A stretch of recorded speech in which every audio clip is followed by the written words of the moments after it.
नैनं छिन्दन्ति शस्त्राणि नैनं दहति पावका न चैनं क्लेहयन्त्यापो न शोषयति मारुतः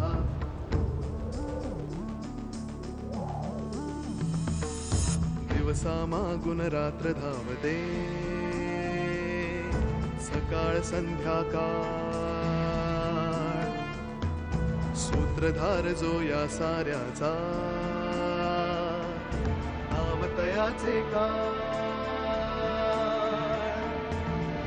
तयाच्या मनात दडले नकळे कधी कुणा क्षणात होते संभव सारे क्षणापूर्वीचे असंभव असंभव असंभव असंभव. पार्वती बहिणी रोज संध्याकाळी देवाजवळ असाच दिवा लावायची. फार चांगली बातमी दिलीत भाऊजी.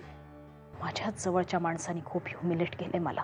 नाही पण जे काही खरं आहे ते मी शोधून काढणारच. मला घाबरायला बघतोस? हे बघ, कोयत्यानं कोथळा बाहेर काढून ठेवीन. कारण मला काही महत्वाची ऑब्झर्वेशन्स करायचे आहेत आणि कॅल्क्युलेशन्स सुद्धा.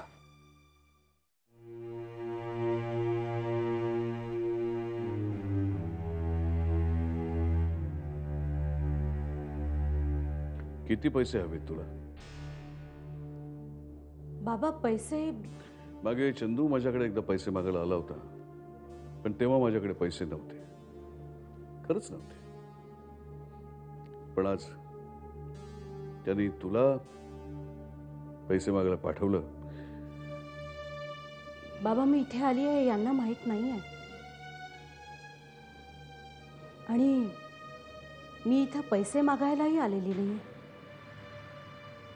मग पैशा व्यतिरिक्त काय मदत करू शकता तुम्ही मला?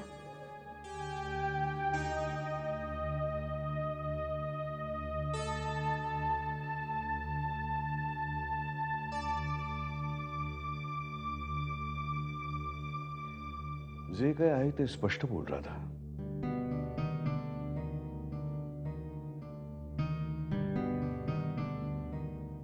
बाबा पैशाची चणचण कशामुळे भासते? यांची कमाई कमी पडते म्हणून. यांना अजूनही म्हणावं तितकं धंद्यात यश मिळत नाहीये. कसं मिळणार यश त्याला सांग मला. मुळात त्याचं शिक्षण कमी आहे,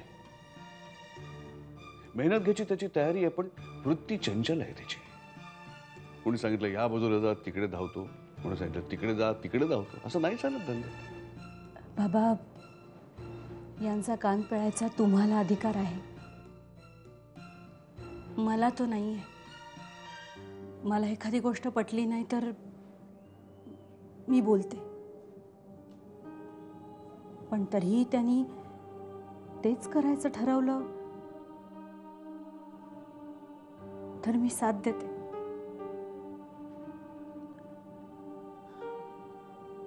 आजही मी तेच करायला आली आहे बाबा.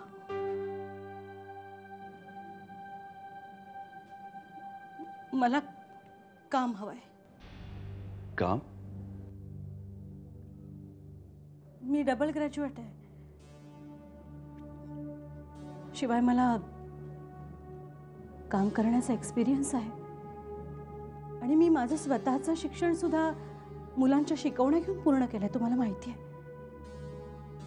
तुमच्या ओळखीनं मला 4 शिकवण्या मिळाल्या तर माझी फार अपेक्षा नाही आहे बाबा. एक 5-7 हजार सुटले तरी खूप झाले.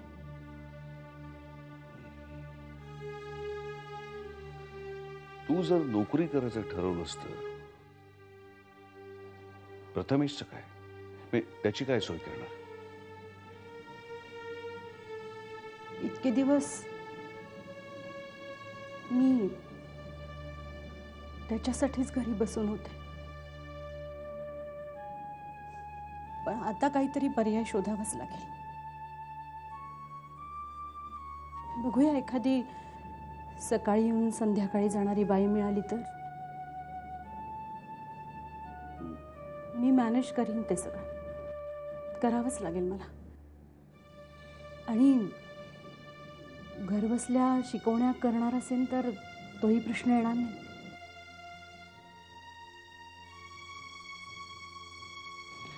बस.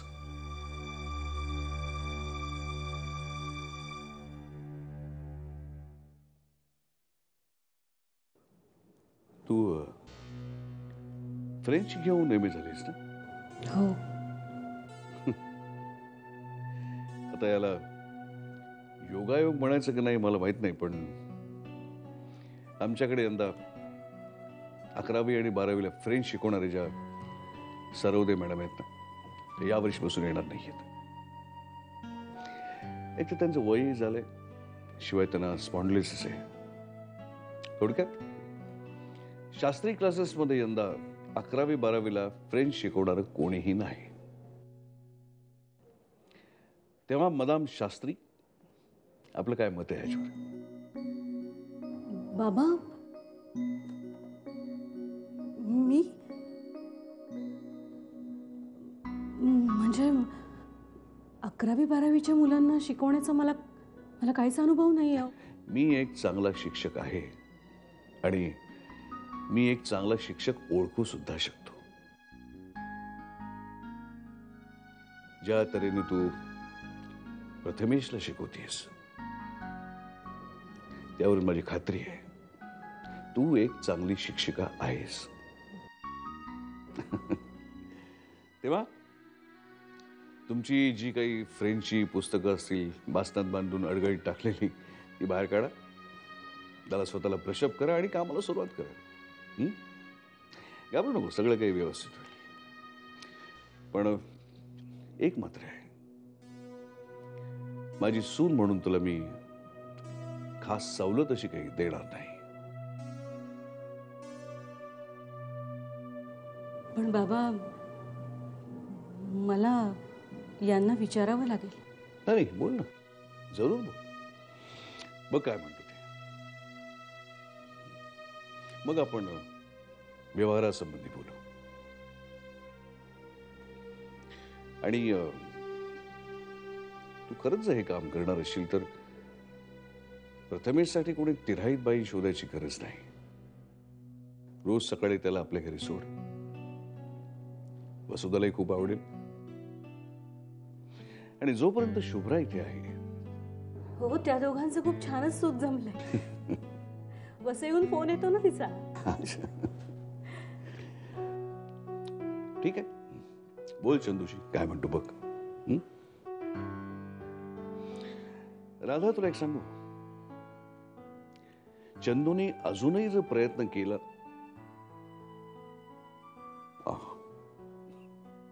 मला एक गोष्ट कळत नाहीये, हे तुझ्याकडे मी का बोलतोय. गेल्या 32 वर्षामध्ये चंदूच्या डोक्यामध्ये प्रकाश पडला नाही, तो आत्ता पडणार आहे का? बाबा, असं नका बोलू. मला विश्वास आहे एक दिवस हे नक्की यशस्वी होतील.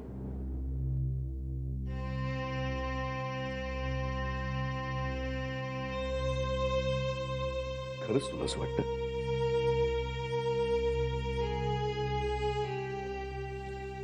तसं झालं ना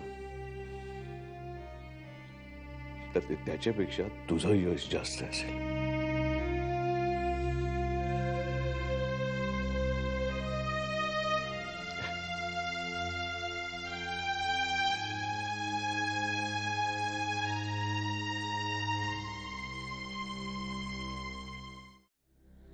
तुझ्या कुटुंबावरचं सावट अजूनही दूर झालेलं नाहीये.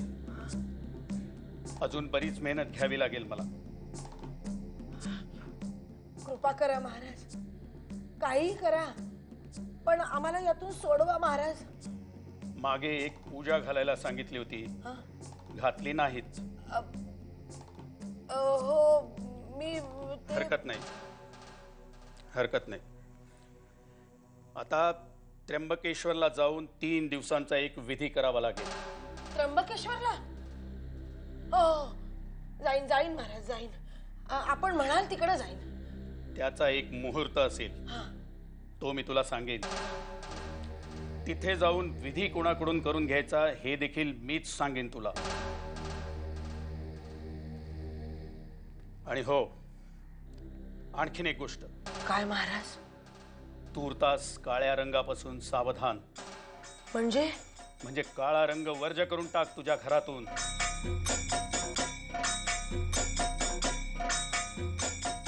श्रीराम श्रीराम श्रीराम श्रीराम श्रीराम श्रीराम श्रीराम. मालक, मी निघतो. कुठे निघालीये स्वारी? देवळात. आज उत्सवाचा शेवटचा दिवस नाही का? जागरण करायचंय देवळात. मी पहाटेच येत. अरे हो, तू तिथला महत्वाचा कार्य करतायस नाही का? नुसता महत्वाचा कार्यकर्ता नाही मालक, आयोजन समितीचा या वर्षीचा कार्यवाह आहे मी. वा वा वा. तरीच गेले काही दिवस घरातली कामं करायला वेळ मिळाला नाहीये साहेबांना. मालक, मी घरची कामं करूनच जात होतो. हो का? पार्वती वहिनीच्या फोटोची फ्रेम गेले काही दिवस तशीच पडून आहे. ती दुरुस्त करायला कधी वेळ मिळणार आहे कार्यवाह साहेबांना? चुकलो मालक. उद्या उद्या उद्या नक्की करून आणतो. या सगळ्या कामातून उद्या मोकळीक मिळेल मला. ठीक आहे, उद्या न विसरता ते काम करायचं. हां, येऊ? या. कार्यवाह.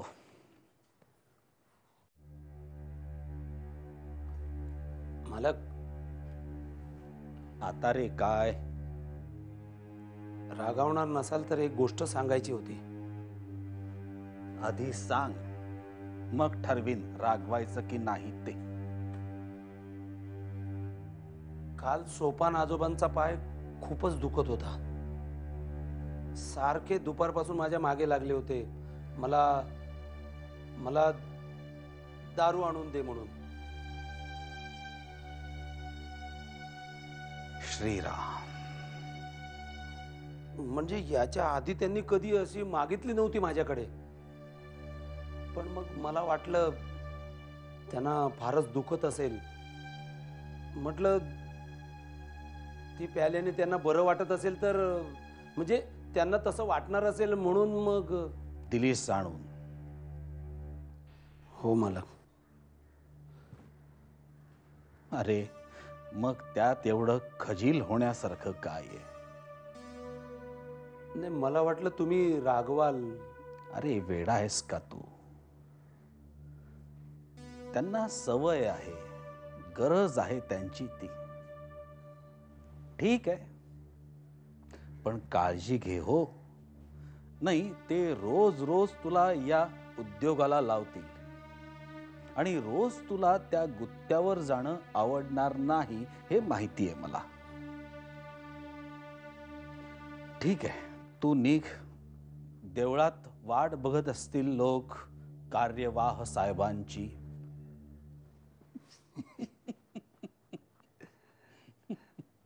येतो. श्रीराम श्रीराम. आज राधा आली होती क्लासमध्ये. क्लासमध्ये? कशाला? म्हणजे मला काहीच बोलली नाही ती. काय त्यांची पैशाची अडचण असतेच सतत. आणि आपल्या चंदूचे व्यवहार सगळे धेड गुजरी. कसा बसा गाडा उठते बिचारी. मग आपल्याकडून काही मदत? जी करायला हवी होती ती केली. किती दिलेत? आत्ता कुठे, पगाराच्या दिवशी मिळतील. म्हणजे राधा आपल्या क्लासेसमध्ये शिकवणार आहे फ्रेंच. अरे वा. मुळात ती पैसे मागायला आलीच नव्हती, काम मागायला आली होती. हा फरक आहे तिच्यावर आणि चंदूमध्ये. चंदूचं कसं आहे माहिती? इथे खड्डा पडलाय ना, दुसरीकडची माती उपसा आणि इथे भरा. अरे पण तिथे खड्डा पडतो त्याचं काय? 1760 उद्योग करून झाले, नाही मिळालं यश. याच्यात तरी काहीतरी शहाणपणा शिका ना. त्याला सांगतोय अरे बाबा जरा नोकरी शोध, एखादी नोकरीचं राहू दे. मी त्याला म्हटलं अरे नुसता ग्रॅज्युएट हो रे तू. नसतं एखाद्याच्या नशिबात शिक्षण. अरे मान्य आहे ना, सचिन तेंडुलकर सुद्धा ग्रॅज्युएट नाहीये, पण त्याच्यामुळे त्याचं अडलंय का? त्याच्या क्षेत्रात तो टॉपलाच गेलाय ना. मग त्याचा आदर्श ठेवा ना. तो ग्रॅज्युएट नाहीये याचा आदर्श ठेवायचा नाही. अरे 12व्या 13व्या वर्षीपासून तो पोरगा बिचारा ढोर मेहनत करतोय, त्याचा आदर्श ठेवा. तुम्ही आता उगीच चंदूवर घसरू नका. आपण राधाबद्दल बोलत होतो. तिला चंदू सारखा नवरा हा सगळ्यात मोठा प्रॉब्लेम आहे तिचा. अहो तुम्ही उगीच काही म्हणाल तर मी नाही ऐकून घ्यायची. आता नसेल मिळालं त्याला यश म्हणून काय अगदी ओवाळून टाकायला नको त्याला. आणि मेहनत काही कमी केलेली नाहीये त्यांनी. हीच मेहनत त्यांनी चांगलं शिकून नोकरी शोधण्यामध्ये घेतली असती ना, आज कुठल्या कुठे गेला असता तो.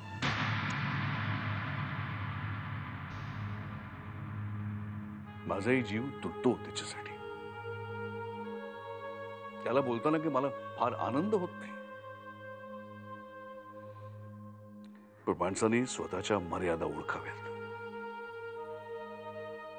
चंदूकडे बुद्धी आहे, मेहनत घ्यायची तयारी आहे त्याची,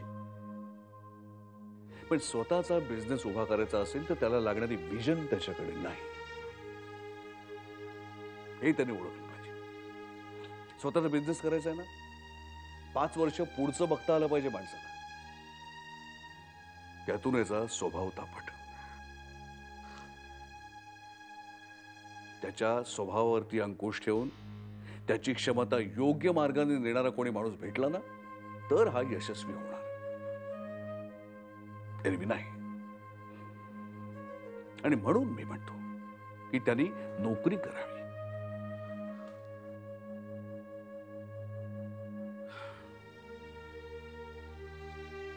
बाकी हे सगळं तुला सांगण्यामध्ये काय अर्थ आहे?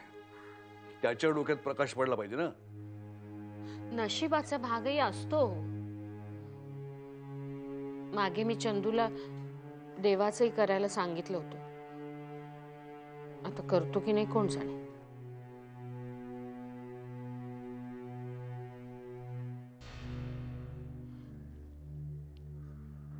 कुसुमवंश म्हणत होत्या की हे काय सांगू तुझी कुसुम? वसुधा मी तुला बजावून सांगतोय, कुसुमच्या नादी लागायचं नाही. अहो नाही तसं काही नाही, पण त्या म्हणजे मलाही असं वाटतंय की आता इथे या घरात आल्यापासून सगळ्या विचित्रच गोष्टी घडायला लागल्यात ना. म्हणजे असं वाटतं की नाही मानवलंय हे घर आपल्याला. काहीतरी काय बोलतेस तू? चंदूचा काय संबंध इथे? मुळात चंदू या घरात राहत नाही, तेव्हा हा संबंध येतच नाही. आणि इथे आल्या आल्या आपण वास्तुशांत केली होती ना. हो. आणि हे बघ, आपल्या मानवो किंवा न मानवो आपण याच घरात राहणार, निदान या घराचं लोन फिटेपर्यंत तरी. अहो हो ते झालंच. मी फक्त काय म्हणत होते की कुणाला तरी विचारून एखादी शांत वगैरे. वसुधा तुला बजावून सांगतोय मी, पुन्हा त्या कुसुमच्या नादाला लागायचं नाही म्हणजे नाही. अहो पण बस. यापुढे या विषयावरती चर्चा नाही, बंद.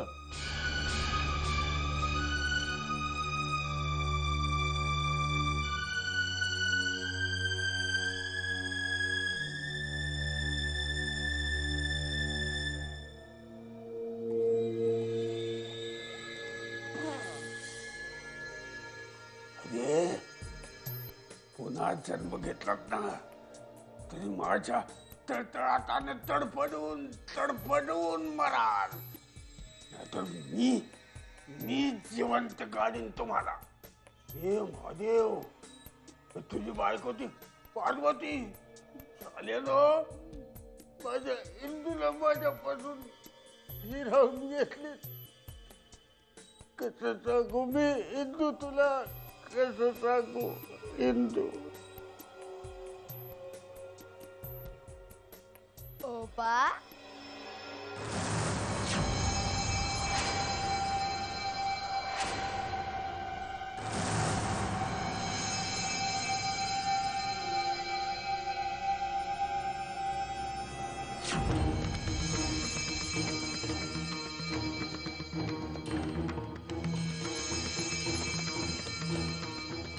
ए कोण आहेस रे तू? कोण आहेस तू? ए मागे जा, पुढे येऊ नको, पुढे येऊ नकोस. पुढे आलास तर जीव घेईन मी तुझा. पुढे येऊ नको. अरे, चल, चल, चल.